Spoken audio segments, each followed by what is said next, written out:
Welcome to the Motivated Martial Arts Podcast.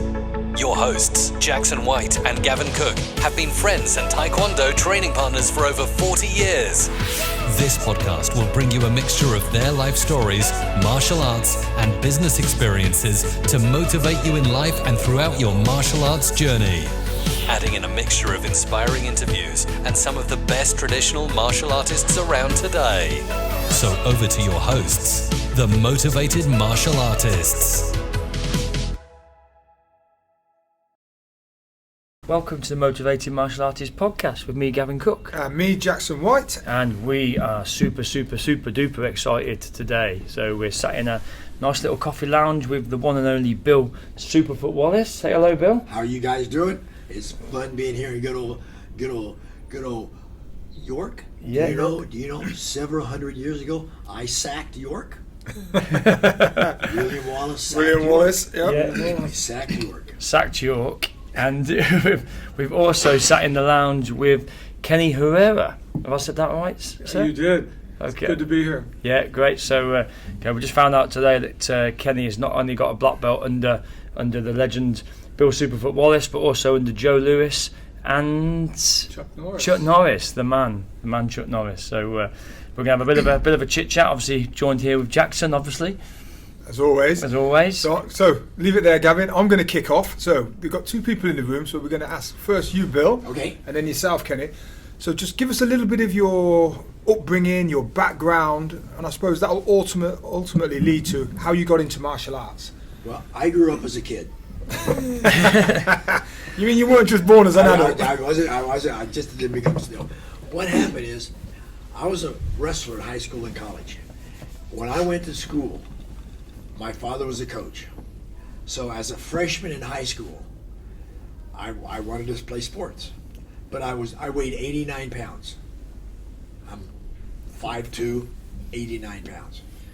And I was the long snapper on American football for our football team. Because I was the only one stupid enough to keep my head down and snap the ball back to the center, or snap the ball back to the holder, so the punter could kick or the place kicker could kick the ball. Football season's over. Again, I'm 5'2". Basketball is big in Indiana. It's the biggest sport in Indiana that there is. Well, I'm 5'2". Everybody else is 5'7", 5'8", 5'9", 6 foot tall, 6'1", 6'2". So I said, well, so much for my basketball career. So I'm walking down the hall, and here guys groaning and grunting and being yelled at and so forth. So I looked in this room, and these guys are on this mat rolling all over with each other. So I walked in, and I said, what's this? This a comment says, he says, it's wrestling. I said, what's that? You see on. He said, well, high school wrestlers, catch as catch can, you might say. And he said, how much do you weigh? I said, about 90 pounds. He says, perfect, we'd love to use you. You could wrestle with us. I said, what? So I go down, put my shorts on, come back up, start working, take down, start working holds and so forth. Fell in love with it because I can wrestle somebody my own height. I can wrestle somebody my own weight. And I don't have to do it there. I can go home and do it. I can go out on the grass and do it. It was a ball. Fell in love with it. Still my first love. To this day, wrestling is still my first love. So I get to high school. I gain a little bit of weight, but I start winning. And my senior years, I was the only one that beat the state champion. So I beat the state champion, so I feel good. And then my best friend in high school, a guy named Chip Holman, said, Bill, let's join the Air Force. I said, why? He says, because I want to fly airplanes. Oh. So we go down to the recruiter. Nobody said you had to be an officer. The recruiter didn't say we have to be an officer to do that. You have to go to college. He just said, oh, sure, you'll be able to do that. So we signed up.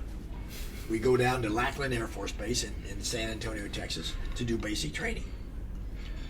Last time I see Chip Molman, because he goes off to, we never flew airplanes, if you can't tell. But anyway, so he goes to his station, I go to my station. And when I get to my permanent station, I want to continue wrestling. So I go across to the men's gym, and I said, excuse me, but do they have a wrestling team on this base? He said, well, I don't know what they're doing, but some guys roll around over in the back. I said, good. So I walk in the back, and there these guys with a bunch of white pants on, a bunch of white coats on, rolling all over each other. And I went, excuse me, Does anybody here wrestle? And the teacher, who's the son, his name was Ezra Horton, stands and says, you wrestle? And I said, yes, sir. And he says, well, I'll wrestle. So he takes his coat off and we wrestle. I take him down a couple times, put him on his back a couple times. He says, that's very good. I said, well, thank you, sir. He says, now put this little white coat on and we're going to do it again. So I put this little white coat on. I reach out to grab. Wham! Bam! I'm bouncing off the walls. I bounce off the mats. I think I bounced off the ceiling a couple times. I went, what is this? It's called judo. I said, wow, I like this.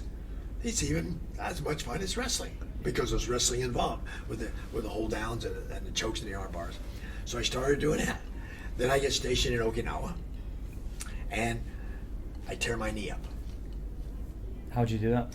Playing judo. Was it judo? Yeah, playing judo. I came in for a throw called a Seotoshi. Yeah. The guy stepped over my leg to counter it. So I stepped through his leg to throw his Ochigari, which is a trip. He just collapsed on my knee, so it tore the medial ligament. Right. So I said, well, takes care of my judo career, because back then there was no such thing as arthroscopic surgery. Back then it was called exploratory. Yeah. Slice the knee open as wide as you can. Slide it in, take a look at it, yeah. So I said, well, it takes care of that. So I'm bad because I'm in a cast from my ankle all the way up to my hip. And I'm in a bad mood. And one of my friends said, hey, there's a karate school downtown. Let's go check it out. Okay. So we'll go down to karate school, Naha, in Okinawa. And we're sitting, this guy watching these guys do karate techniques. And this black belt comes and says, oh, you want to do karate? What? You want to do karate? What did he say? He said, do you want to do karate? I said, oh, yeah, I would like to. He said, oh, you stand up. I said, I'm in a cast. I can't do anything. He says, no problem. Stand up. We do karate. So I stand up. And he says, I show you yoga-geri. What the fuck is yoga-geri? I said, okay, what's a yoga-geri? So he shows me yoga. So I start doing yoga-geri, side kick, yapchuki. Okay. And I start doing that 55,000 times because I'm in a cast. I can't do anything else. So I just do the kick about this height. He said, very good, very good.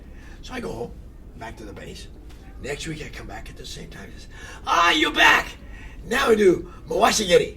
Do it, Chucky. Mawashigeri. Roundhouse kicker. Roundhouse kicker. I don't know where the A's come from in a kicker. Same thing. But roundhouse kicker. So I started doing a roundhouse kick. And, 55,000 of those things. And then a couple months go by, and I get out of the cast. So it's still fun. So I go back to start working out of class. So I start working high block, Shōrin-ryū Karate. So I start working on. Then we start doing something called, not randori, because randori is when you're free playing judo, but we're going to do kumite.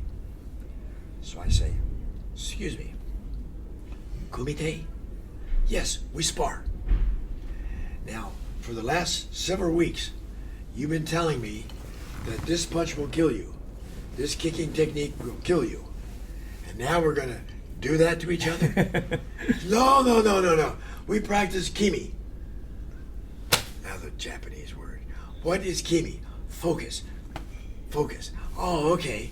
Because there are no gloves, no pads. Yeah. So we started doing that. And I'm having a blast because I have a good time because of my wrestling and judo background. And all of a sudden I'm sparring one of the higher ranking black belts. And he comes in, and I throw the side kick at him, and I miss him with the side kick. So I brought the heel around and catch him in the solar plexus with the heel and drop him. I said, oh, shit. Because you don't do that. And I stand up, and I started to test. He says, what'd you do? And I said, what you do? I said, well, I threw the side kick at you. Yep, yoga-geri. And you got out of the way. So I just brought my heel around and hit you with the heel. He says, uramashigeri. Another one of those Japanese words. What the heck is uramashigeri? Hooky Kicker. It's a hooky kicker. Uramashigeri. So I had yoga-geri, washigeri, and uramashigeri. Ura is reverse. So there's my three kicks: the side kick, the roundhouse kick, and hook kick. And because my knee is bad, I had to do all this stuff from the side because I couldn't push off with it. Yeah. Hence the back fist. Yeah. Or the ridge hand.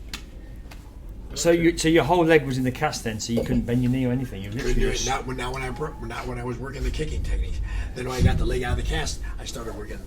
How was your balance? How did you find? Pathetic. I mean, it must have taken a long time to Yeah, build that. Yeah, up. because the knee was still weak. Yeah. So I'm standing there trying to grip with the toes because they tell you grip with the toes like a handstand, but it's still weak. It's like, and my leg I was in the cast for probably a month and a half, 2 months. So you can imagine what it smelled like. Rotten porridge. I've got some trainers that smell like that. But all the skin's dead and everything. Yeah, You just peel the skin off it. And, if you ever had your leg or an arm in a cast, you carry your little coat hanger with you. Just to give it that little itch. Yeah. You wear your coat hanger with it to do with the itch, and my leg was just torn, ripped to pieces. But then I started working on a class I made, because I was late, I made EQ, which is a first-degree brown belt. Okay. And then I came back to the States, and I'm at Norton Air Force Base, California, for my last year in the service. And a guy says, "Hey, you do karate?" I said, "Well, I used to, He says, "Well, there's a karate school downtown. You want to go check it out?" Yeah, because at that time I didn't know there were different systems. You don't know. All I knew there was Shobashi, Shōrin-ryū, Joe Louis, the same system as mine. Okay, So on that note, let's bring Kenny in. So what was your background on getting into martial arts? Well, I grew up in Southern California, and I saw the Beatles on television. And I wanted to be Ringo Starr, so I got a set of drums and started playing in bands. And then the girls would wink at me, and their boyfriends would want to beat me up. So I thought, I don't like this. I better learn to protect myself. And I was at a party, and some big, huge guy wanted to beat me up for no reason. And I'd never experienced fear before. And what really frightened me is I didn't know I had that kind of fear inside of me. And somehow I got out of the situation, but it motivated me to want to protect myself. So I was in my room like little Daniel and Karate Kid, got all these Bruce Tegner karate books and magazines, with Bill in them and all this stuff. Went to a YMCA, and then they had a program. I met a guy that his brother had just signed up with Chuck Norris in Sherman Oaks. So I rode with him down there, signed up, and met my training partner for 50 years, Steve Smith, and then Chuck had just bought the school from Joe Louis, so Joe Louis was still around a little bit, and then just loved it. Had so much fun and learning and getting confidence, and then Chuck encouraged me to compete, and I went to competing all around. That's where I'd met Mike Stone and Priscilla Presley, and they used to run the tournaments out there with Chuck. And then went to Albuquerque, New Mexico, and saw a little blonde girl competing against one of my friend's girlfriends, and I fell in love. And she was a competitor from Alan Malaya de Coscos in Denver, and we met and started traveling tournaments and wound up getting married. And I took her on the road playing music, and Chuck had told me when I went off, make sure that you go into the local school and tell them who you are, you're my student, and keep your training up. So I did that, and when I came back in '78, we had my daughter, and in '79 we had our first black belt conference in Torrance, California, and Chuck brought Bill in to teach his style of kicking to all the black belts, and I was just like, wow. And his technique was so amazing compared to what I had learned before, and really, as the pictures tell, took me to that next level, and been with Bill ever since, and Traveling around doing seminars together, and just and admire his all these years, and it's been great. Okay, so Bill, just talk us through then. Every martial artist that we've interviewed, some heavy footsteps upstairs. Yeah. Every martial artist we've interviewed, they always talk about that first competition in when they step up, look in their opponent's eye in a martial arts competition. Just talk us through that if you can remember it. To me, it was a ball. I mean, because of my wrestling background, my judo background, so I was used to the competition, one-on-one competition, not a team play, but one-on-one competition. So my first tournament, they said, hey, we're going to go to a tournament in Santa Ana, California. And, I've seen black belts before, but, they were in Okinawa, right? And so we go to the tournament. I'm walking around the tournaments at Santa Ana High School or some big thing, and I'm walking around, I'm watching Ralph Castellanos walk around.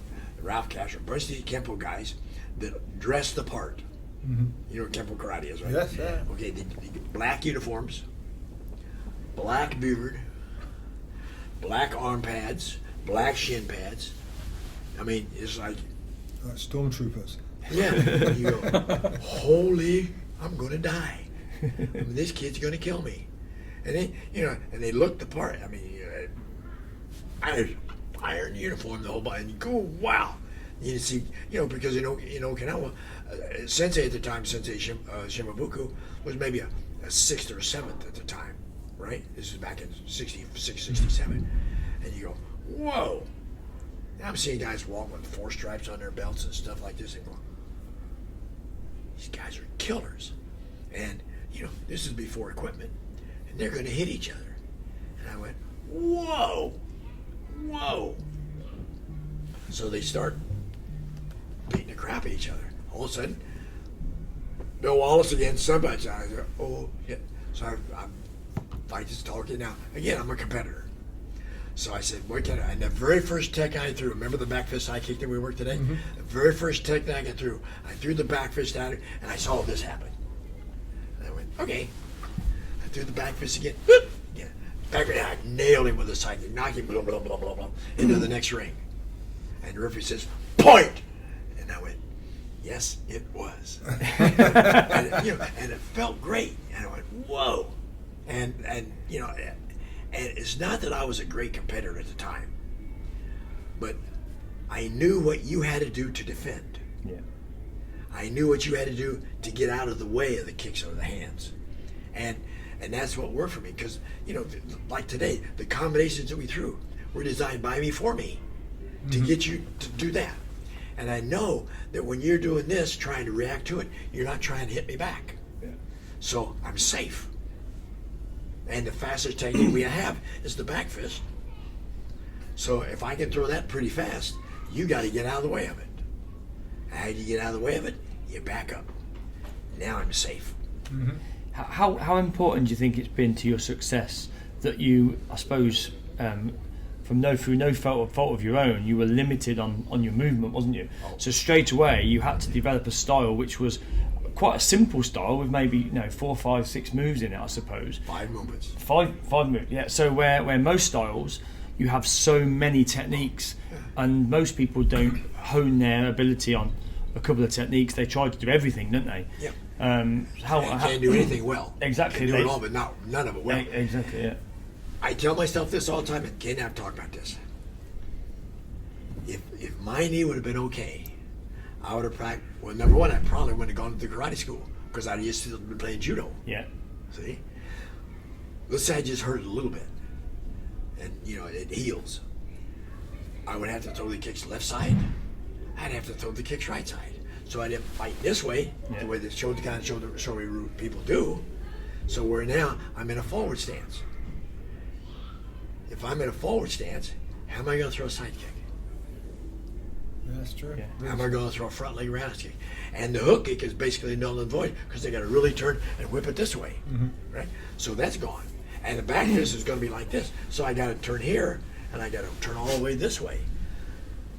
Well, by about the time I get halfway there, I'm going to get nailed. But because I'm sideways and my arm is down like this, so now you got to get, just like today, you got to get around this thing. Boop, and that's all there is to it. Boop. Did you ever fancy adding an axe kick into your arsenal? No.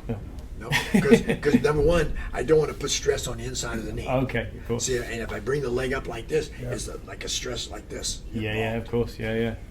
But understand, my hook kick is my axe kick. Because I can throw the hook kick straight and just drop it. Yeah. My front kick is my side kick. That's true. So those 3 kicks, I can change and play with and modify them and teach you to do it. That it's any kick you want. I even threw, in my last title fight, I even threw a spinning back kick. 1. And I hit him with it. So every time I throw a spinning back kick, I score. I'm 1 for 1. 1 for 1. Good odds, aren't they? And to this day, we're talking just 2 Ken and we're talking. I have no idea how I threw it, why I threw it. I never practiced it. I still don't. All I knew, I was left side forward. This guy threw a rear leg roundhouse kick at me. Robert Bates threw a rear leg roundhouse kick at me, and I said, "Oh hell, why not?" I mean, I had time to say, "Oh hell, why not?" And I spun, and as he throws a kick, I catch him right here with a spinning back kick. There's pictures of it, and it's a good kick. Hit him good. He backed up and started laughing. I started laughing. The referee's going, Huh? What about your first competition? Well, my first competition wasn't quite as glamorous as Bill's. As I said, Chuck Norris had encouraged me to compete, and him and Pat Johnson were in my ring. My first match, I just got my first 2 tips on my belt. I was scared to death. I didn't know what to do. I had all this stuff in my head. Do I kick? Do I punch? Do I go left leg forward, right leg forward? And then I turned to Chuck Norris. I said, any words of wisdom? And the consistency of champions always stands out to me. The vigor, the confidence. He said, yeah, don't get hit. And Pat Johnson said, move. And it's those basic fundamentals. And same thing, I got in there. I was moving around, and he'd try to do something, and I'd go in between and hit. Pat was taught us a lot about counterpunching. So I wasn't as aggressive. I was more of a defensive style of fighter, but it worked good for me. But the motivation always is consistent among the champions, whether it's Chuck Norris, Joe Louis, and Superfoot. They all have that Bushido, that inner confidence and spirit, and have fun with it, but at the same time, don't get hit. You don't want to get hit. You got to stay in motion, stay moving, and don't let them hit you. Be surprised in point tournaments. Same thing in taekwondo tournaments. If I win 1-0, it's just as good as winning 8-7.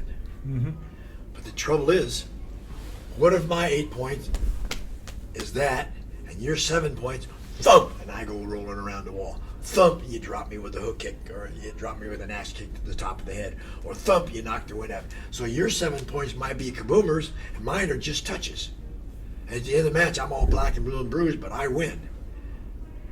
I'd rather win 1-0 to where you don't touch me at all. Yeah, it's like if I hit you once and you don't hit me at all, who wins? Yeah, that's very true. But if I hit you 35 times, if I hit you 35 times and you hit me 36 times, now who wins? Well, now who hit who the hardest? Yeah.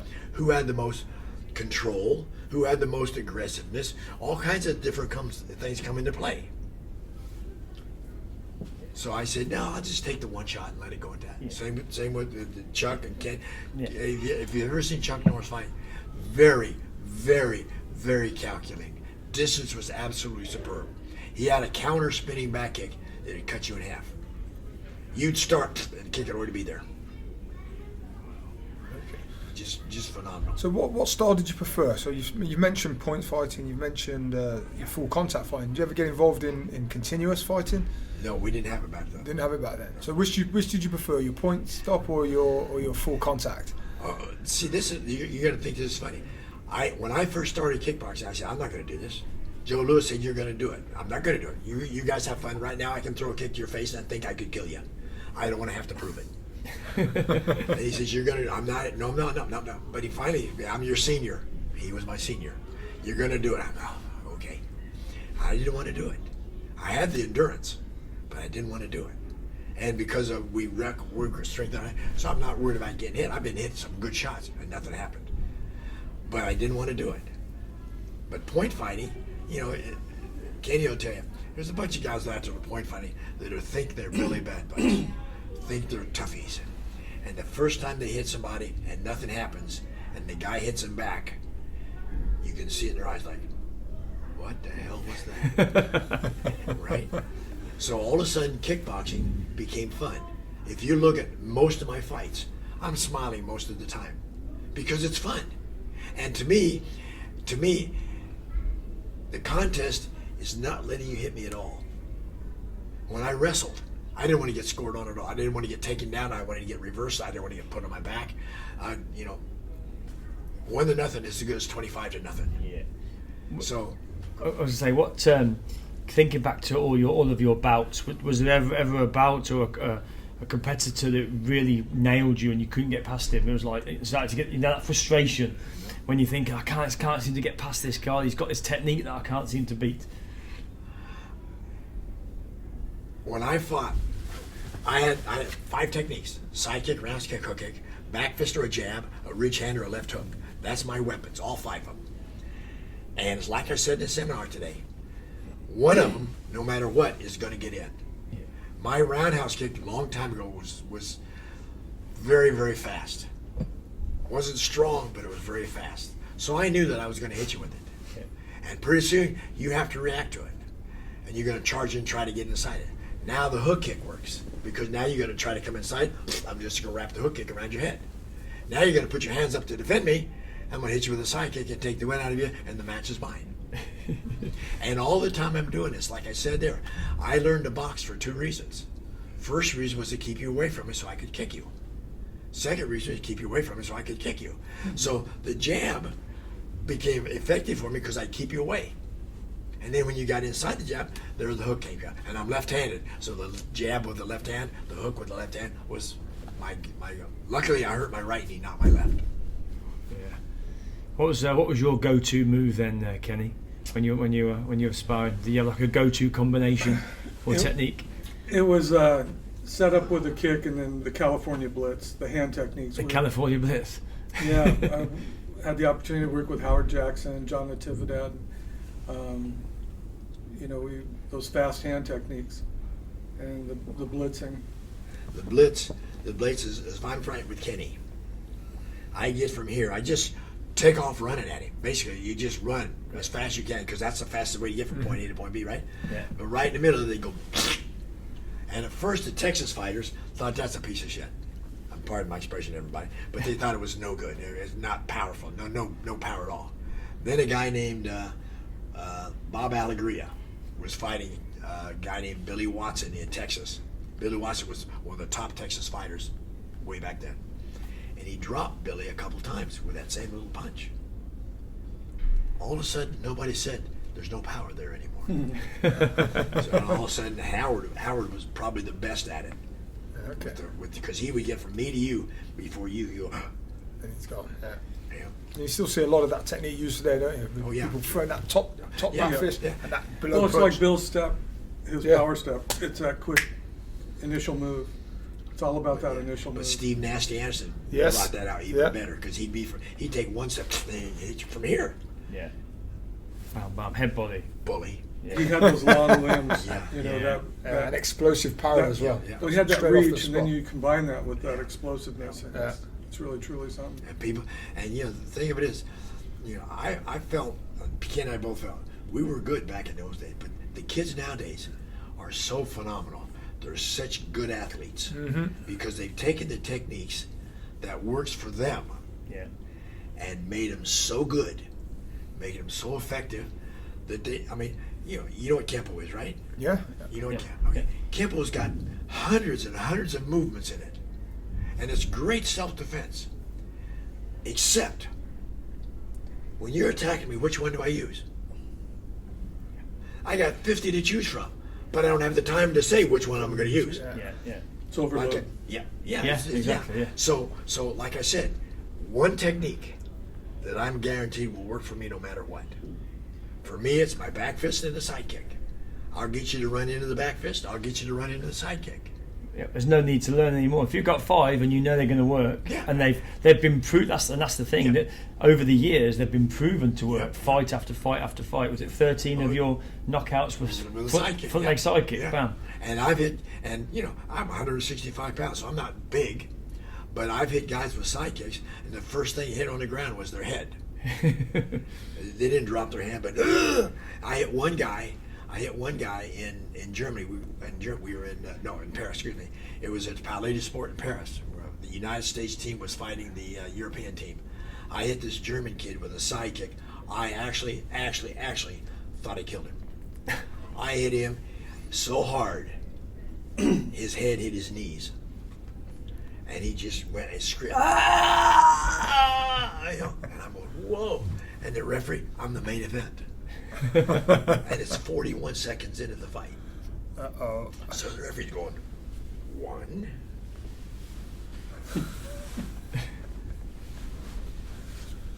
2, and you could have counted to 100. This kid wasn't going to get up. Yeah. Finally, the corner man threw the towel in. Right. But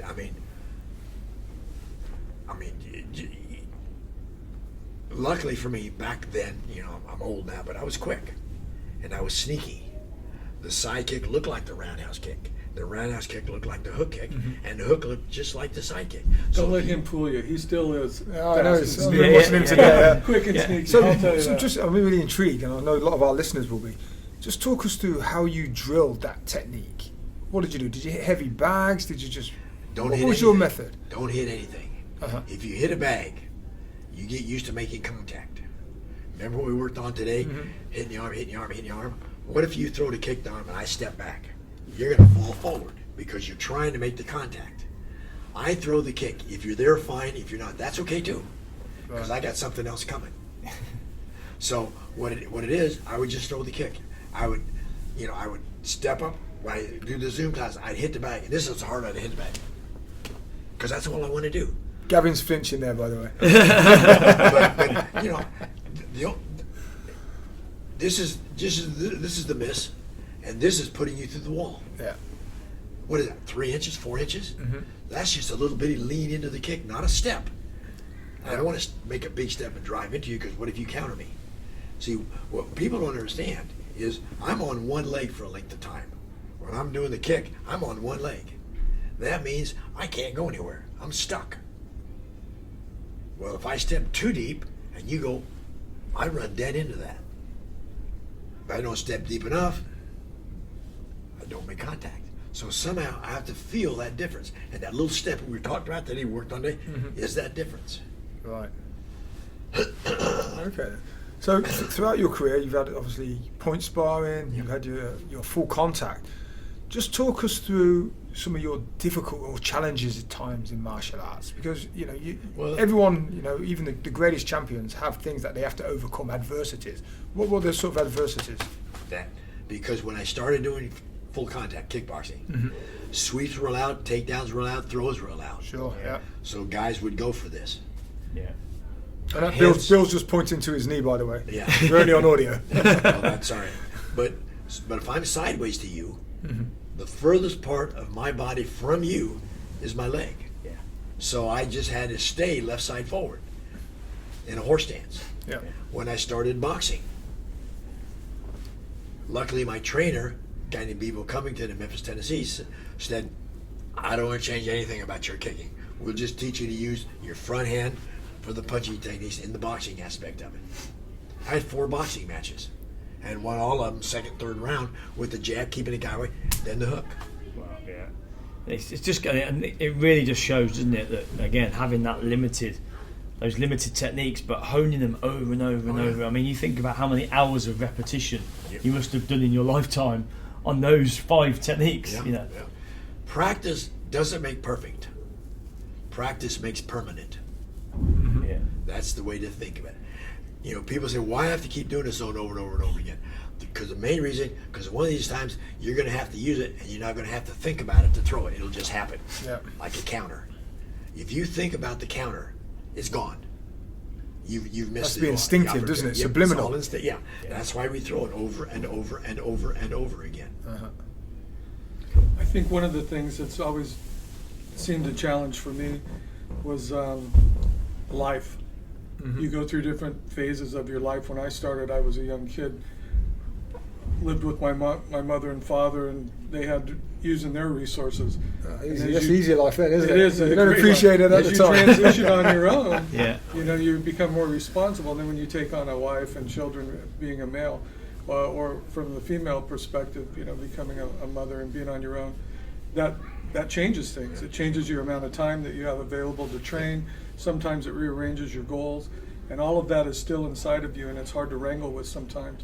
And I've noticed it with my students, and especially through COVID, that it's brought out the creativity in the martial artists, and that they got to, with all of these opposing forces, they've been able to stay motivated. And Bill does a fantastic Wallace Wednesdays class that is a Zoom class. It's broadcast all over the world. People are training, and to keep those things alive and keep his spirit alive, because a lot of people they're stuck at home. They're depressed. They can't get out. They feel like they can't go to their gym and train. But having those resources, and I know you guys have been doing the same kind of thing, and it's been just challenging, amazing. hasn't it? Really It's challenging very couple of years, yeah. And You have to realize also, like what Kenny said, we love this. Okay, you have a job. No, don't have a job because I teach what I do, what I love. Right? Son of a gun. Yeah. I've never had a job. Yeah. I've never had a job. When I was in college, I went to college to be a school teacher. My father tried to set up all kinds of jobs for me because he was a principal in high school. All kinds of jobs teaching school. Well, so get a job. Get a good job. When you basically, I apologize, everybody, but he said, when are you going to quit doing this shit and get a job? You know, so I'm going, well, Dad, I really, you know, and the day that he stopped that, I'm teaching at a karate school in Indianapolis. He set up a job for me in Frankfort, Indiana, interview. So I go to the interview, and they said, we want you, love to have you sign up. And I went, God, all the way back to Indianapolis. God, I don't want to teach high school. I go, God. I get back to the school. About 20 minutes after I get there, I get this call from a guy named Elvis Presley. Bill, we want you to come back to Memphis. I want you to train with me. I want you to teach me to train, because you know Ed Parker's way out in L.A. and he's not going to go there. So he said, I want you to work out with me. Well, let me think about that. Okay. Yes, please. Yeah, so the best part about that. What time?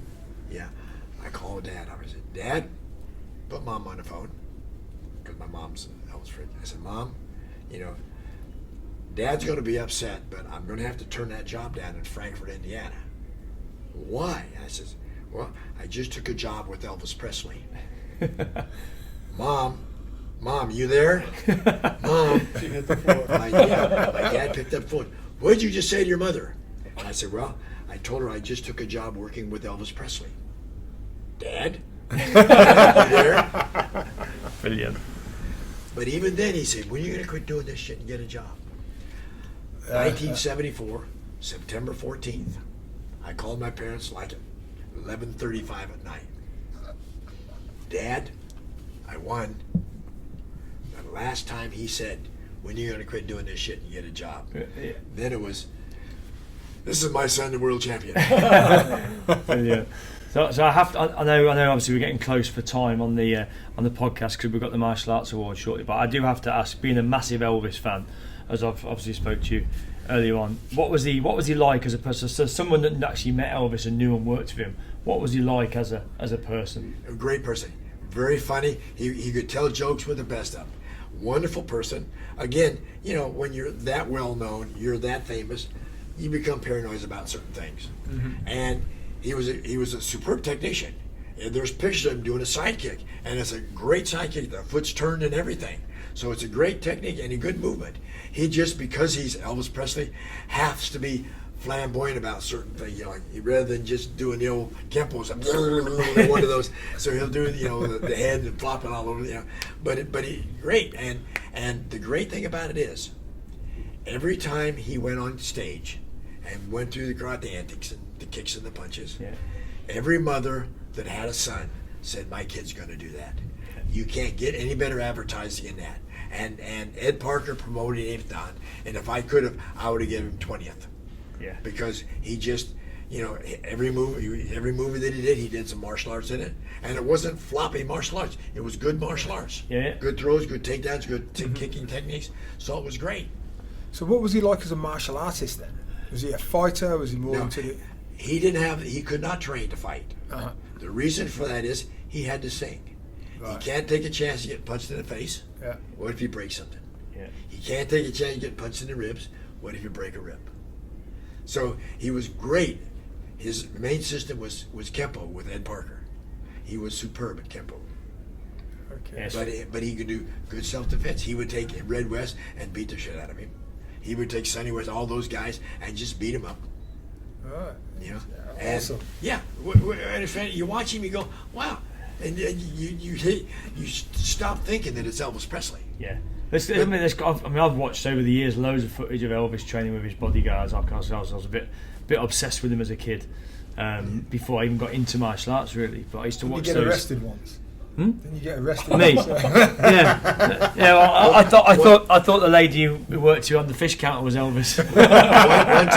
one time we're up in TK out Tennessee Karate Institute, which is Elvis's. We're just sparring with guys. Red West, who was a bad dude, by the way. We're fighting, and I hit him with a sidekick. I mean, I nailed him with the thing. And as he's going down, he's trying to climb up my leg to get to it. Like one of these, and I went, get off. And I went, whoa, okay. He was in a few movies, Red West, wasn't he? Yeah. It was in that one with Patrick Swayze. What was it? The Roadhouse. Roadhouse. That's it, Roadhouse. He was also in Black Sheep Squadron. Yeah. With Robert Conrad. Okay. Yeah, he did a bunch of. But towards the end when he got when he wasn't working with Elvis anymore, he had an acting school in Memphis, Tennessee. Yeah, acting school. We went to their karate school. We had our SUPERFOOT conference there in June. Okay. And went to this studio where Elvis trained. It still looks the same. Does it? Upstairs. Yeah, Upstairs. with the mirrors. And, Yeah, exactly. Yeah, and they've kept it as it is. You've seen the footage of that. Yeah. And then Bill gave us a tour of Graceland and where they used to work out there. It was lovely. Brilliant. Really good. Yeah. Book us in next time you do one down there. Then. Yeah, we'll be. The thing is, I've never been to Memphis, and I've always said that. Great city. I have to go. I have to do Beale Street. I want to do all these sort of things. We did it all. No, Beale Street. Beale Street. Beale. Beale. Beale. Beale. Just say No, Beale Street. Can't say Beale Street. No. Can I teach you guys how to speak English? Named after you today. But it's Beale. B-E-A-L. Yeah, but I've always dreamt of going that. It's going to Graceland Lovely city. and going to Sun Studios where obviously Elvis made his first Ironically record. enough, we're on the plane going there. Were you with me? Yeah, you were. No, you weren't. No, with me. no. But anyway, we're on the plane going from Atlanta to Memphis. And sitting in front of me is this guy was talking. And I said, you were talking about Elvis and all that stuff. He says, I said, I used to work for Elvis. He said, oh, yeah, you're that kickboxing guy. I said, yeah.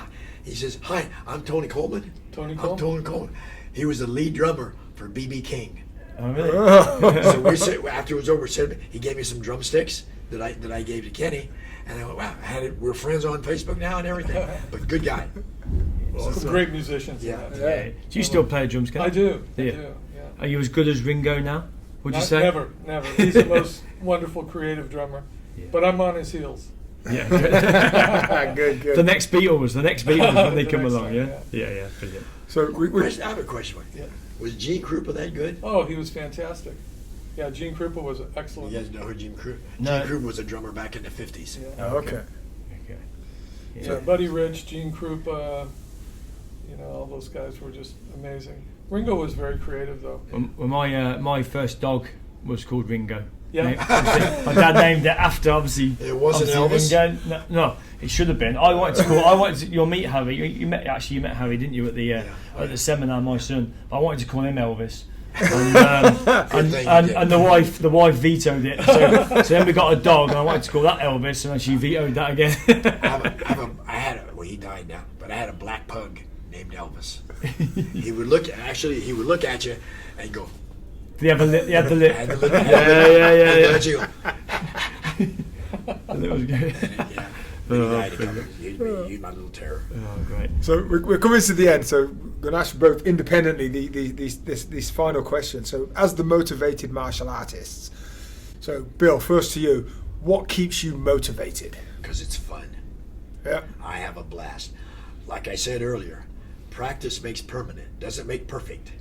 I'm trying to get it both. Mm-hmm. I want it perfect and permanent. Like today, when we're doing the kicking techniques, I'll throw a side kick at you and I'll maybe be this much off. But I don't want to be that much off. I want to hit it absolutely perfect. I want to get the knee up every time, so the kick is absolutely perfect every time. And I'm still working towards that. Okay, fantastic. And what motivates you, Kenny? There's a couple things. Number one, I want to be a better version of me every day. Uh-huh. And my wife's tremendous. She was a top competitor back in the 70s. She knew Bill before I did.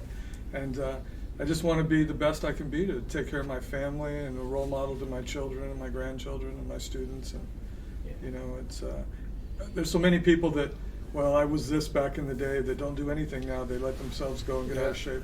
And it's important. I got my heroes that I'm blessed to be around all the time, and what a motivator. Yeah. With Superfoot, keep your training and doing this. But You got to keep going every But day. the most important thing is, this is something that you can do absolutely forever. Yeah, Yeah. If indeed. you're sitting in a chair, you can kick and punch. Yeah. If you're, even if you're, a paraplegic or quadriplegic, you can think about what's going on. There's still something you can do. I mean, how many people must come up to you every day, Bill, and say, "I wish I looked as good as you when I'm your age," or "I hope I could still do the splits at that age." But just like just like today, how old are you? Yeah, I'm 24. Yeah. Some pieces are only 24. Some parts are only 24. Other people's are. I'm 24 up here. Yeah. Well, we're all 24 there, aren't we? That's But I mean, Kenny will tell you, I love doing seminars because this is a workout to me. Yeah. This is a workout for me. And I learn from you guys just as much as you learn from me, maybe even more, because I watch the way you do the kicking techniques, because you don't have any flexibility, you say. He's talking to Jackson, by the way. Then I watch the girls. It's very flexible. Yeah. So I watch how she does it and how you can change it, play with it, modify it. Yeah. So I can make maybe some of it work for me. Yeah.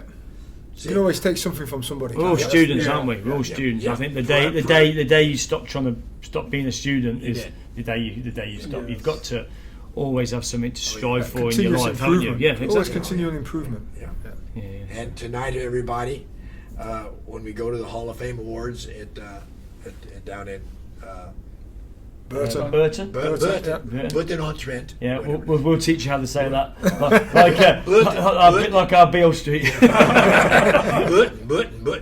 But anyway, we're going to see Jackson. We're going to film Jackson in the split position. It's a good job this is going out tomorrow, Jackson. Bill, Kenny, it's been an absolute blast having you on this afternoon. Oh, thanks so much. It's been- Yeah. it's Good to be here. having just met you, I'm sure we could sit here yeah. and talk for another hour. It's a shame we're running out of time, really. Maybe we'll continue it in the car. No. Yeah, sure. Yeah. Goodbye. Get out of here. But, yeah. We're going to leave you. No. Thank you guys very much. This is about the 35th or 40th time I've been to England. I started coming here in 1975. And I love it. I have a blast with you guys. And it's fun with David Oliver, with Kenny Walton, and Jackson. And I have a blast. I had a great time with you this time. So Yeah, that's great. That's great. It's been great to catch up with you, and maybe we could do a part 2 at some point. Maybe when you're back over in the States, and maybe a Zoom call or something like that. It'd be good to. I'm sure there's loads more stories that we need to try and wheel out of you. I can lie with the best of them. Right. Awesome. Thank you very much, gents. Thank you very much. Thank you. Bye. Bye, guys. I hope you all enjoyed this week's episode of the Motivated Martial Artist podcast. Don't forget to check out our Facebook page and our Facebook group, the Motivated Martial Artist podcast. And don't forget also the Motivated Martial Artist Instagram page. So head along for some extra content, interviews, and much more. So until next week, it's bye from Jackson, And Gavin? the Motivated Martial Artists.